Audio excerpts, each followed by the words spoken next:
I'm going to walk you through my strategy to create more playgoers. While I will be speaking about theater audiences, the principles I'll be relying on, more diverse programming, more impactful marketing, and a social structure to support deeper arts engagement, are applicable to other art forms. I'm a 12-year board member at Woolly Mammoth Theater Company in Washington, D.C. You can see the house of the theater behind me right now. I've attended and volunteered for theaters most of my adult life. I had a long career in information technology in parallel with that. During my years at AOL, I played a small part in transforming the internet from something a few million nerds used to something almost everyone does. I now consult to a number of arts organizations on management issues and have recently started this campaign to increase the total number of playgoers, driven by my conviction that great theater is wasted on the few. One more opening comment. In the course of my presentation, I will complain about some aspects of art marketing. In no way am I attacking art marketing professionals. They are creative, smart, committed, hardworking people. Most existing art marketing does a terrific job of attracting a good audience. My orientation on this is that attitudes about art marketing within entire organizations sometimes prevent these brilliant marketers from influencing additional prospective audience members, the many who deserve more plays than they're currently getting. I became a playgoer in the Elizabethan Theater of the Folger Shakespeare Library one afternoon in the spring of 1981. The play was Love's Labour's Lost, not generally seen as one of the best, but for me, as a high school senior, the tension between feeling like I was ready to embark on some great romantic adventure and feeling like I still had a lot to learn was epic. The boys of the Royal Court of Navarre find themselves at that same crossroads. It was the right play on the right day for me. I had a terrific time. I wanted to see more. I have. And playgoing has brought me as much insight, elevation, and enjoyment as anything else in life. More people should get to have this much fun. So here's the great romantic adventure on which I would like to invite all of you. Let's triple playgoing by 2020. That may sound ridiculous or even impossible, but it is the kind of big, audacious goal, the pursuit of which will lead to great things, whether it is achieved entirely or not. Almost anyone could become a playgoer. That person needs to attend a play that gives him or her a taste for more. He or she needs the right play offered in the right way. Is there anything we could do to make it happen for more people? Maybe not, right? We could imagine that we are producing exactly the right kinds of plays and marketing them in just the right way, leading us to recruit all the new playgoers who are available. I'm not very happy with that assumption because it would mean the slow, steady decline in American playgoing, as measured by the National Endowment for the Arts and others, was beyond our control, that we were in an inevitable period of contraction for theater as an American art form. The trend wouldn't necessarily continue all the way to zero playgoers, but for a while, any dreams of growth we have would need to park until we got better weather. I don't think that sounds like much fun, nor does it seem very likely. What seems more likely is that in the general population, there is a subset whose members respond favorably to the kind of work we tend to make and the ways in which we tend to promote it. We attract most of them into playgoing. That leaves room for other subsets who might respond to exactly the same work if it were promoted differently, and subsets who might respond to different kinds of work. Those subsets would represent untapped opportunity to recruit new playgoers. I like opportunity, so let's stay with this model. If we want to attract more people who are not being attracted by currently available work by current marketing, then we need to do two things to broaden the reach of playgoing.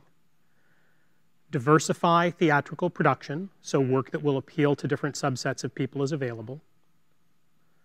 Reinvent marketing, so promotion of all types of theater can reach and appeal to subsets who are not motivated by current marketing practices. These two combine to create something I mentioned earlier, the right play offered in the right way. That represents 2/3 of the formula for creating many more playgoers. To get to the third part, I ask you to reflect on how playgoing fits into life for high-frequency playgoers.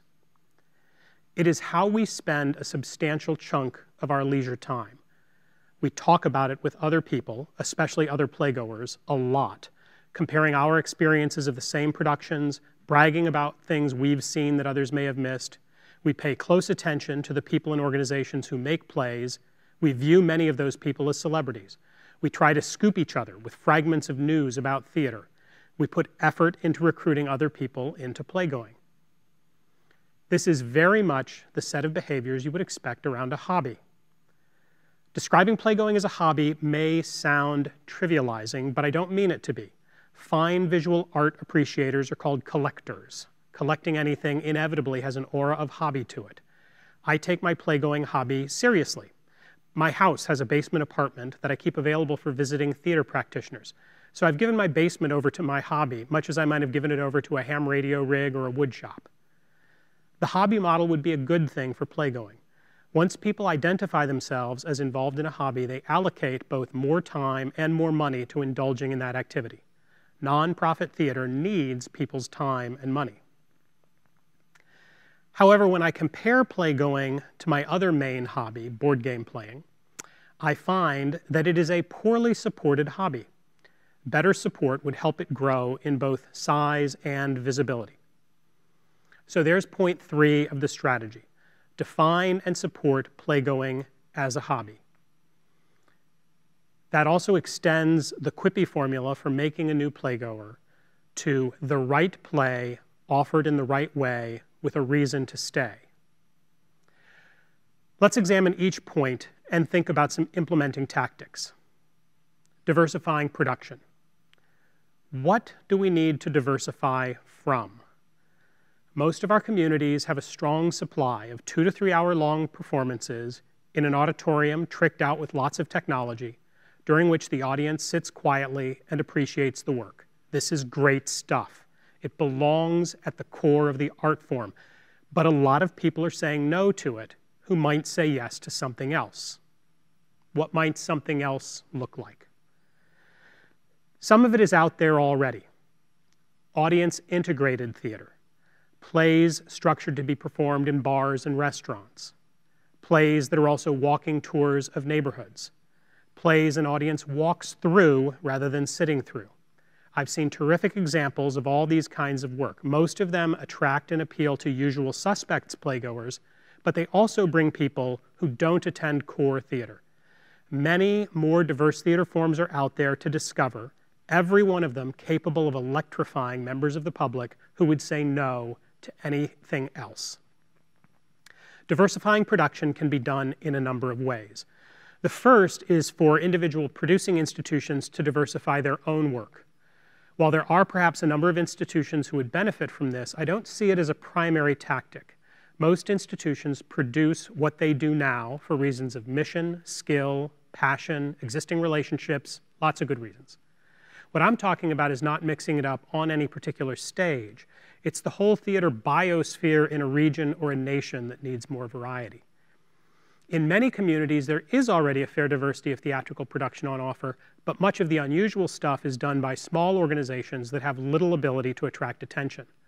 My enthusiasm for this project grows every time I sit in a 100-seat house watching brilliant work with 8 or 9 other people and a bunch of surplus upholstery. Large institutions that don't want to change their own programming mixes can contribute to diversity by fostering and supporting these smaller organizations, using them, to some extent, as farm teams for both audience and artistic talent. Some of you will hear in this a suggestion that you create and support your competitors. Yes. To borrow a model from business, I'm recommending a strategy of growing the pie rather than only fighting to have the largest slice. The model of competition isn't all that useful to arts organizations anyway. For every attendance a theater company loses to a competing performance on a given night, it loses thousands to the couch. Most people are staying at home. Cooperation to pull more of those people off their couches will produce far more in the long run than playing tug-of-war with those of us who are already habituated playgoers. Point 2, reinvent marketing. No silver bullets here, just a few guiding principles. Tell the audience why they should come. A lot of theater promotion now primarily communicates why the play is worth producing rather than why the play is worth attending. In the business world, this is called selling features rather than selling benefits. It's not ideal. One example, a terrific little company in DC produced Mary Zimmerman's Metamorphoses last season. Their initial, somewhat tepidly received marketing messages stressed a wonderful exploration of timeless myth that still speaks to our humanity today, a true description of that play and their production. A week into the run, they augmented this with a 3-word benefit statement. Hot, people, wet. That sold the rest of the run. People who attended still got all the timeless myth stuff. Hot, people, wet just helped them make the decision to attend. Advertise less, invite more. Affordable mass media, mostly newspaper, is declining in reach. Segmented, targeted, tailored advertising is terrific, but very expensive, especially all the upfront market research you have to do. With media in turmoil, most organizations are likely to do better working the social networks of their existing patrons. Finding ways to turn your current audience into enthusiastic and capable recruiters can be very effective. Creating techniques to shape word of mouth, rather than treating it as a mystic force, could help fill seats and reach new people. Direct communication to people you know or who know people you know will be an important channel for future audience growth. No wrong door into playgoing. Attending any play should serve as an opportunity to learn about other available opportunities to attend plays. We're doing this in a small way now with the rack of postcards in the lobby about other productions, but we need to do more. And no wrong door needs to mean no wrong door. Community theater, student theater, and commercial theater, for different reasons, all attract people who are not regular attendees of professional nonprofit theater. If we could establish relationships with the creators of those bodies of work and build channels for mutual cross-promotion, it could be transformative. That's all today on Reinvent Marketing. Fortunately, there are a bunch of you out there who are more adept at this than I am. I hope I've provided enough examples to keep you on board that Reinvent Marketing belongs in this strategy. Defining and supporting playgoing as a hobby is more straightforward, although it will be a bunch of work. Looking at existing infrastructure for other hobbies, there are a few things that would help get the playgoing hobby off the ground. A website where playgoers could create profiles, record their exploits, earn achievements, brag, get acquainted, flame each other's forum posts, learn more about playgoing, and create events would be a core piece of infrastructure. BoardGameGeek.com for game collecting and playing represents a great model. It was started by a small core of volunteers and has become massive. A few podcasts about playgoing would be helpful. In searching for such, I found a double handful of podcasts about play making, but nothing by audience members for audience members. Some engaging playgoers talking about their adventures could draw more people in and strengthen identification as a playgoer. Local and national gatherings of playgoers could be powerful. It might make particular sense to tie one or more of these to destination organizations like Oregon Shakespeare Festival that already draw playgoers from across the country. Participants would have the built-in common experience of seeing the work at the festival and could then go on to talk about local work from their own regions. These and other pieces of hobby infrastructure would serve to enhance individual playgoers' senses of belonging to a community, wanting to build relationships and seek status within that community, and wanting to bring others into the community to share in the fun. That's all 3 points introduced. If you want more detail on any of it, I blog at 2amtheater.com. I would welcome comments there or in any other forum. This is a strategy that will do a lot of good when many organizations embrace it. There is no coercive power to make them do so. That could be its doom, but I believe it will be its glory.